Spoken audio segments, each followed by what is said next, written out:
Olá, queridos alunos de Estratégia, tudo bem? Bom, me chamo Marcos Girão, sou professor com muita alegria e orgulho dessa equipe Estratégia Concursos e analista do Banco Central do Brasil, do Departamento de Segurança do Banco. Bom, quero aqui compartilhar minha alegria em iniciar com você o estudo de uma importantíssima norma para a segurança pública e segurança privada, uma importantíssima norma do nosso país, a Lei 10.826 de 2003, mais conhecida como Estatuto do Desarmamento. A partir deste vídeo, nós vamos começar a estudar em detalhes tudo que esta norma traz, tudo que esta norma disciplina, regulamenta no âmbito da discussão do porte e da posse de arma no território brasileiro.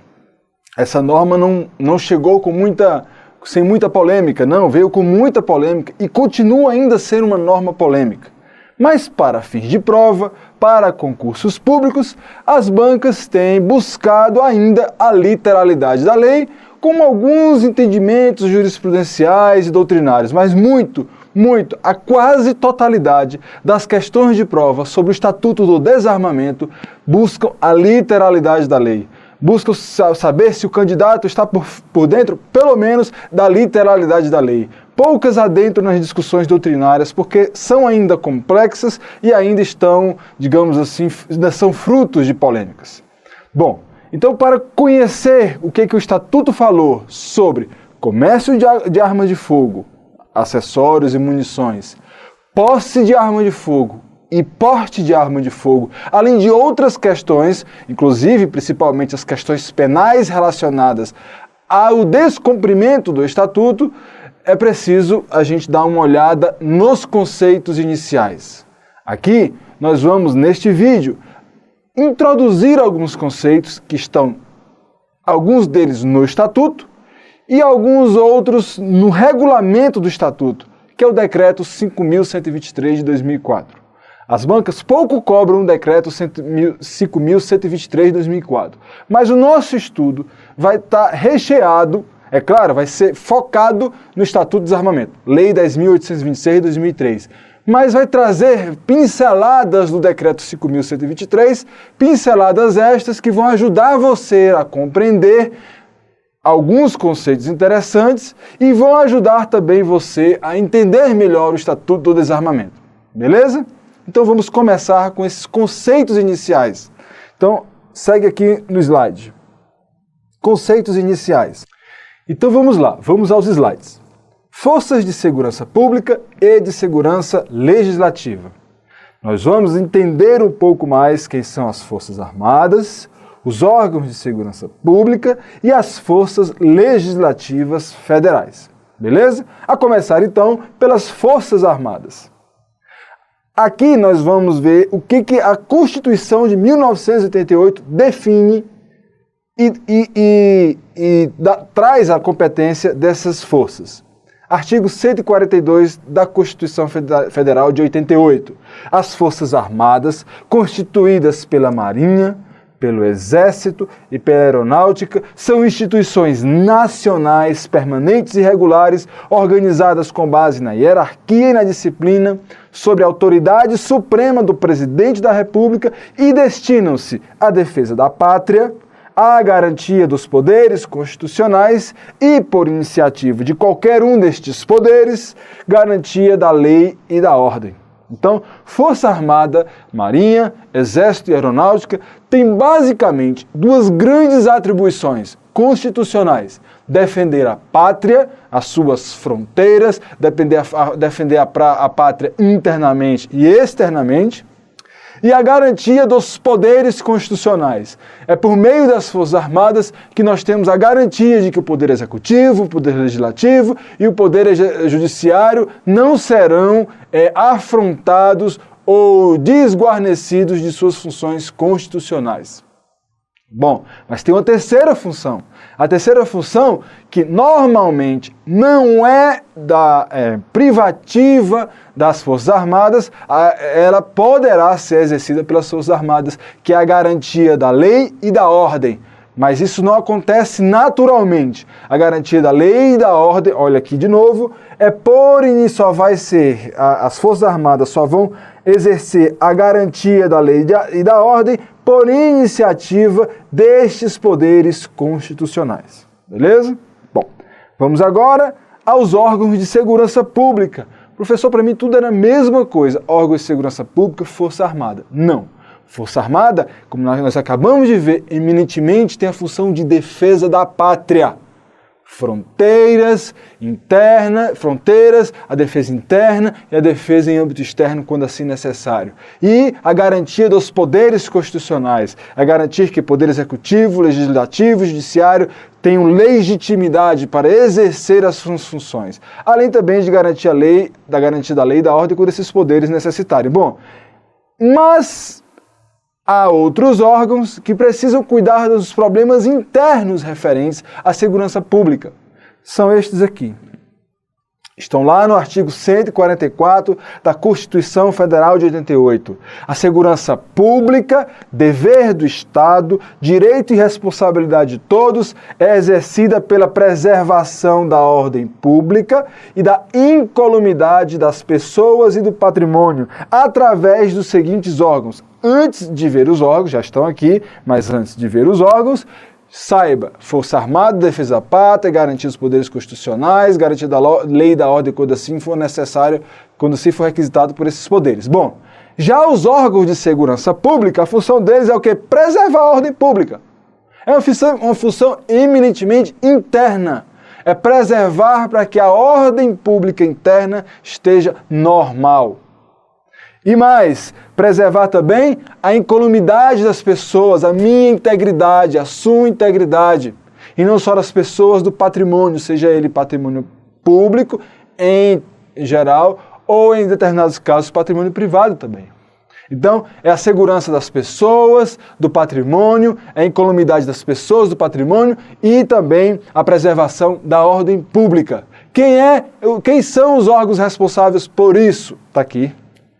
Polícia Federal, Polícia Rodoviária Federal, aqui os símbolos deles, né? Eu trouxe aqui só para ilustrar melhor. Polícia Ferroviária Federal, professor, pelo amor de Deus, nunca ouvi falar em Polícia Ferroviária Federal, mas tem, né? A PFF existe, ela é como as nossas ferrovias, né? A infraestrutura do nosso país em termos de ferrovia é triste, então também ficou triste a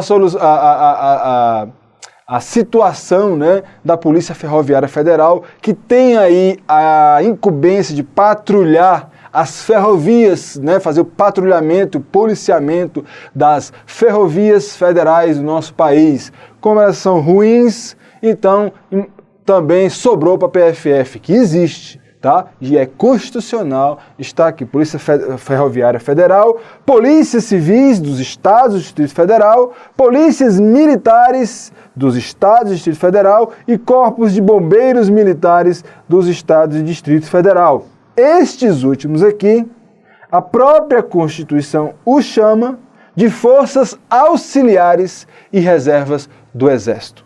Elas estão ali para, além de exercer a garantia da preservação da ordem pública, da incolumidade das pessoas e do patrimônio, a Polícia Militar e o Corpo de Bombeiro Militar também auxiliam o Exército quando assim for preciso e são força reserva do Exército, caso o Exército precise de um contingente maior, elas estão ali para auxiliar o Exército nesse ínterim, ok? Então esses são os órgãos e essas são as funções dos órgãos de segurança pública.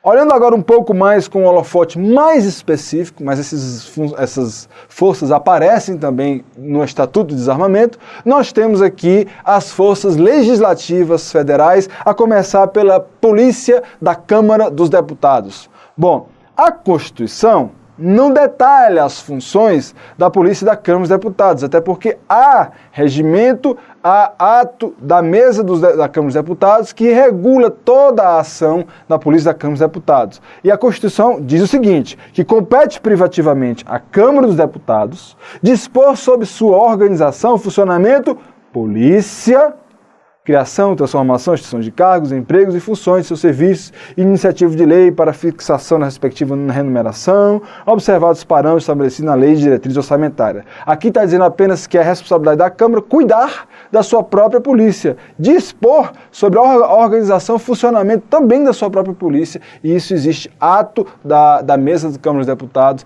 que regula a polícia da Câmara dos Deputados. Aqui é o símbolozinho dela, né? Mesma forma, o Senado, a polícia do Senado.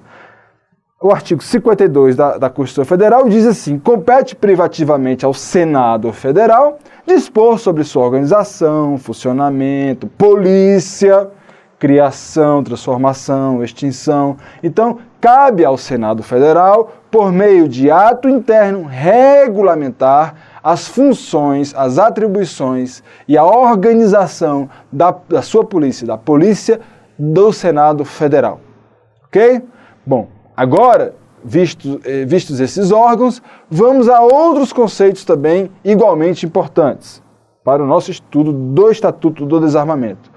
Bom, o Estatuto do Desarmamento trata eminentemente, assim, principalmente, dos requisitos para a aquisição, comércio, posse e porte de arma de fogo.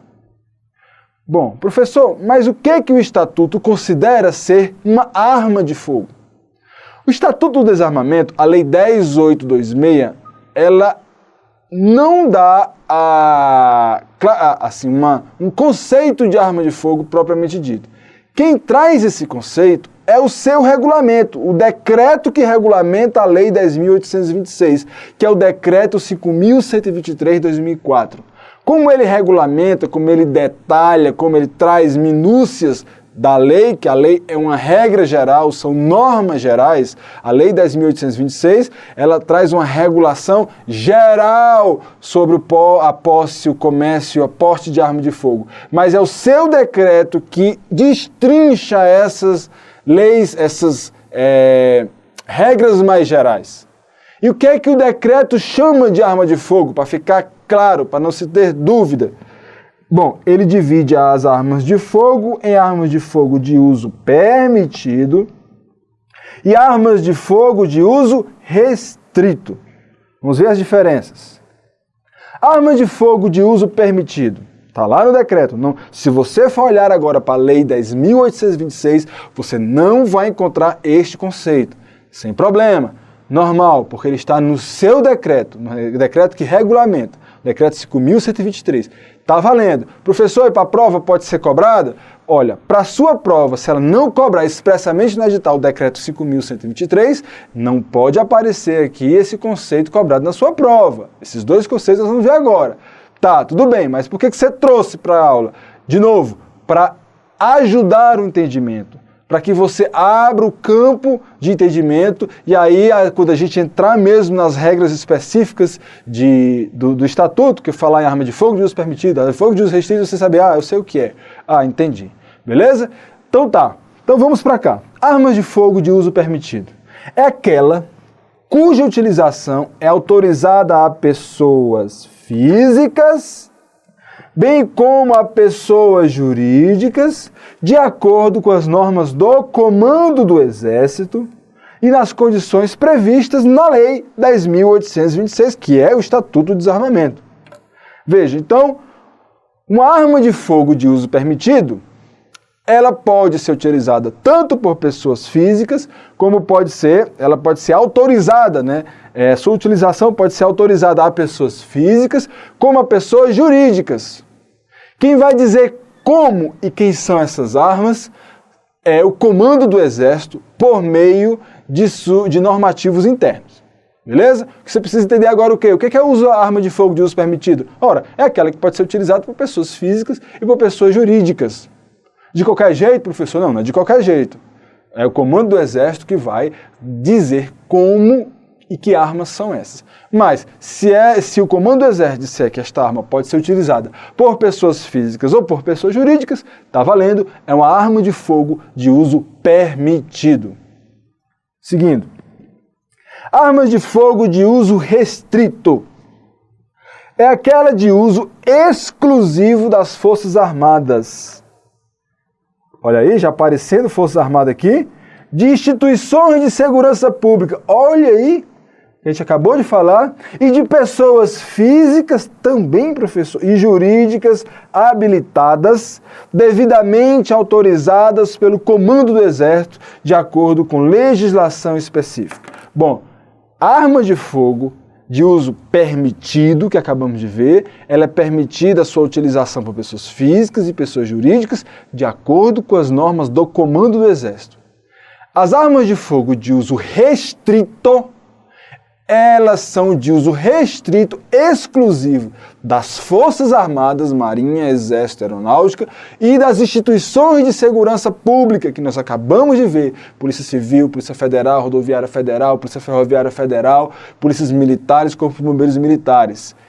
Mas não só este. Pode ser também para uso de pessoas físicas e jurídicas, mas olha o termo que vem depois, habilitadas. E outra, tem que estarem devidamente autorizadas pelo Comando do Exército. Estas pessoas habilitadas têm que estar devidamente autorizadas pelo Comando do Exército, conforme legislação específica. Então a questão, para se uma questão de prova vier te cobrar os dois conceitos, ela tem que dizer e tratar de pessoas físicas e pessoas jurídicas. Veja, no conceito de uso permitido, não está dizendo que são pessoas físicas ou jurídicas habilitadas, devidamente autorizadas pelo Comando do Exército. Está dizendo que são armas que são permitidas para pessoas físicas e pessoas jurídicas, vamos voltar aqui, de acordo com as normas do Comando do Exército. Já a de uso restrito, bom, você já sabe que são aquelas de uso exclusivo da Força Armada, dos órgãos de segurança pública. Mas em se tratando de pessoas físicas e pessoas jurídicas, estas têm que estar habilitadas, a questão tem que dizer isso, devidamente autorizadas pelo Comando do Exército. Ok? Dois conceitos importantes. Agora você já sabe, quando eu falar de arma de fogo de uso permitido, de quais armas estou tratando. De armas de fogo de uso restrito, você já sabe de quais armas eu estou falando. Ok? Mais um conceito importante. Antes dele, um detalhe, um destaque, na verdade.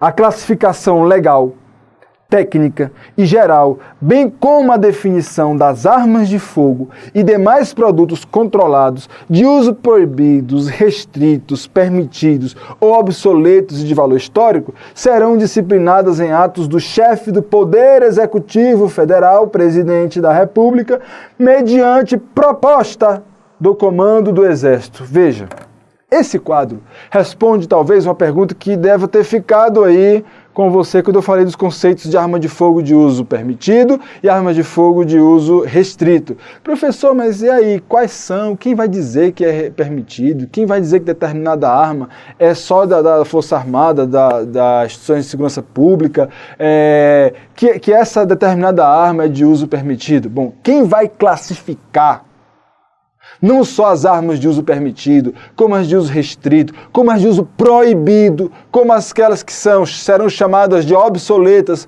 né, antigas, velhas, quanto aquelas que têm apenas valor histórico. Quem vai dizer isso? Quem vai classificar no nosso país a classificação legal por meio de regulamento, a classificação técnica e a classificação geral?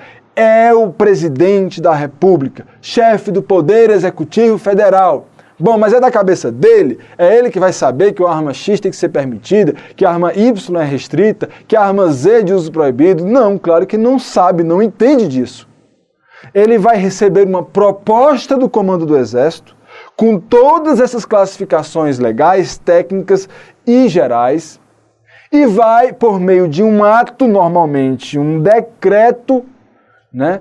Não fala aqui qual é o ato, por meio de um ato, o chefe do Poder Executivo vai dizer assim: aceito a proposta, tá certo, tudo bem, você, Comando do Exército, entende que essas armas têm que ser de uso permitido, que estas outras de uso restrito, estas aqui serão armas de uso proibido e temos aqui as obsoletas de valor histórico. Você entendeu porque você é especialista no assunto, então eu vou, por meio de ato, determinar, regulamentar no nosso país a classificação dessas armas. Beleza? É assim que funciona. Então, agora a gente pode ir para mais um conceito, importante antes de entrarmos aí no Estatuto definitivamente. O que são registros próprios? Nós vamos ouvir várias vezes esse termo registro próprio aqui no nosso estudo. E pode ficar aí uma pergunta, mas o que é isso, né? Está aqui. Entende-se por registros próprios, também conceito retirado lá do Decreto 5.123, entende-se por registros próprios os registros feitos pelas instituições, órgãos e corporações em documentos oficiais de caráter permanente. Está dizendo aqui o seguinte, que eu, Polícia Federal, eu, Polícia Rodoviária, eu, Força Armada, eu, Marinha, eu, Aeronáutica, eu tenho meus próprios registros das minhas armas. Eu tenho um controle, seja em planilha, manual, automatizado, de todas as armas que estão sob a minha jurisdição, sobre as que eu comprei, as que eu adquiri para o uso da minha tropa, das minhas equipes. Esse controle que eu tenho, que eu criei em documento oficial, é chamado de registro próprio. Tem um caráter permanente, porque fica armazenado, deve ficar guardado na minha instituição. Bom, até antes do Estatuto do Desarmamento ser sancionado, antes de 2003, existia outra norma que regulava a arma, mas regulava de forma muito rude, primária, né, muito ruim, a questão de arma de fogo no nosso país. E antes do Estatuto do Desarmamento, não existiam dois grandes bancos de dados que hoje são automatizados, informatizados e que têm um registro de todas as armas produzidas e vendidas e fabricadas aqui no país, e importadas também. Antes do Estatuto do Desarmamento, não existiam esses dois bancos de dados, o SINARME e o SIGMA. Antes desses dois bancos de dados, muitas das armas que existiam nas corporações, ou quase a totalidade delas, dessas corporações de segurança pública, das Forças Armadas, eram controladas por registros que os próprios órgãos, instituições e corporações faziam. Bom, está aqui a minha relação de armas de uso permitido, de uso restrito. Nós temos aqui a minha relação de armas. Isso está registrado, está armazenado em documento oficial. Isto é registro próprio. Os registros próprios não deixaram de existir após o Estatuto do Desarmamento. Pelo contrário, eles continuam a existir. Mas há hoje dois grandes bancos de dados que, além dos dados e informações que vêm desses registros próprios, eles conseguem ter, ou pelo menos deveriam, né, o controle de tudo que é arma existente no nosso país, ou pelo menos quase tudo, né, porque aí a questão de contrabando, a questão de descaminho, enfim, né, as armas que entram de forma irregular, isso fica difícil. Mas o propósito desses dois grandes bancos de dados, SINARME e SIGMA, é ter tudo que está guardado, tudo que está registrado nos registros próprios e tudo, ademais, que foi de arma de fogo existente em nosso país. Então, esses são os registros próprios. E falando em SINARME e o SIGMA, muito falados no Estatuto do Desarmamento, é hora de conhecê-los, esses dois bancos de dados. O primeiro deles está no âmbito do sistema da Polícia Federal. Bancos de dados mesmo, eles são grandes softwares, poderosos bancos de dados, em que eu posso ter, onde são cadastradas as armas produzidas, vendidas, né, importadas, existentes em nosso país. O SINARME cuida de um tanto de armas, de algumas peculiaridades, e o SIGMA cuida de um outro tanto de armas, também com peculiaridades diferentes destas.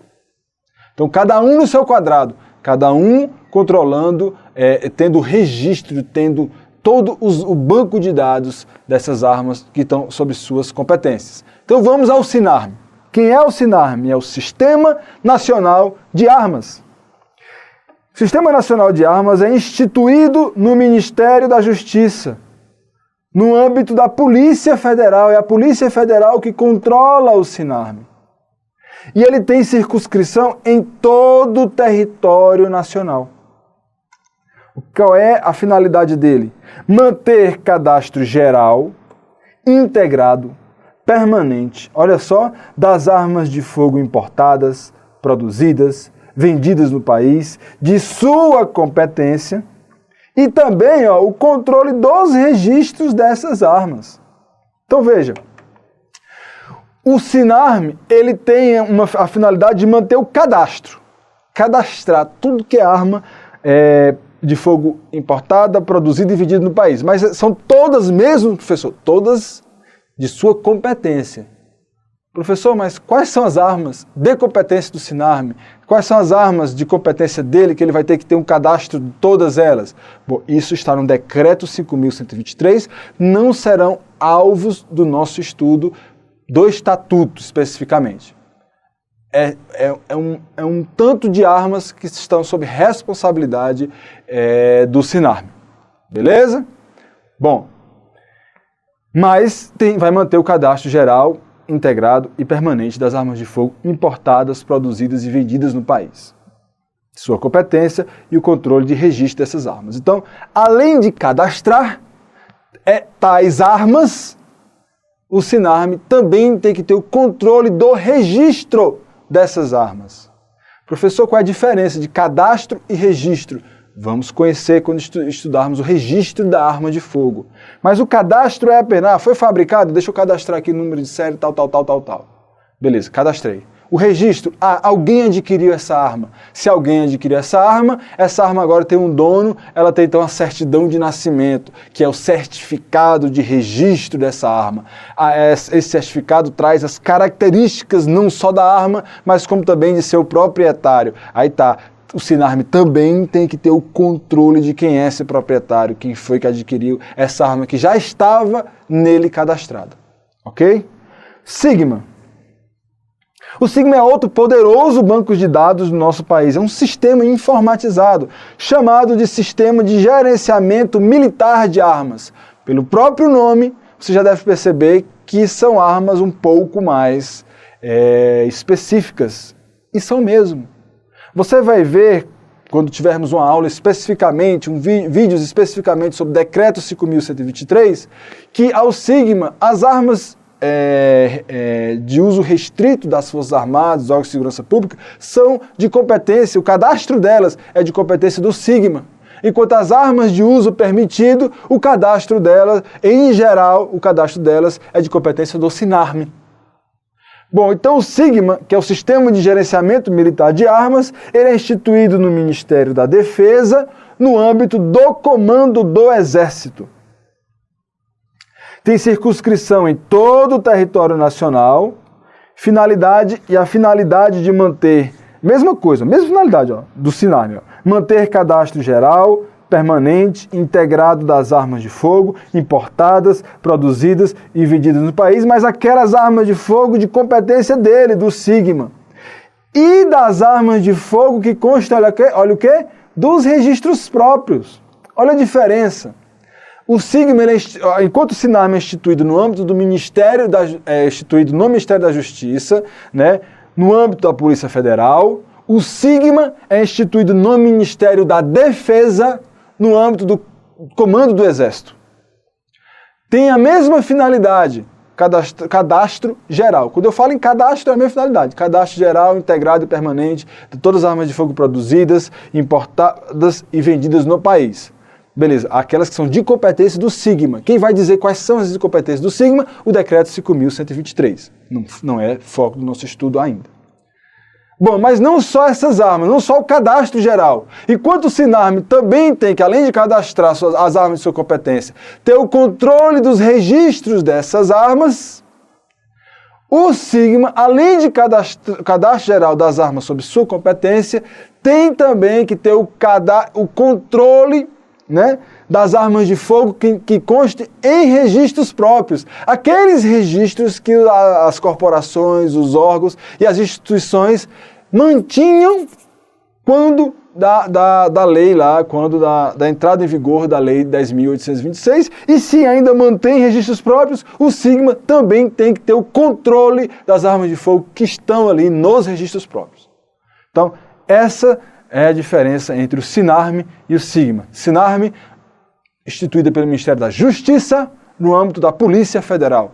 Sigma, instituído no âmbito do Ministério da Defesa, aliás, instituído pelo Ministério da Defesa no âmbito do Comando do Exército. Ambos têm circunscrição em todo o território nacional.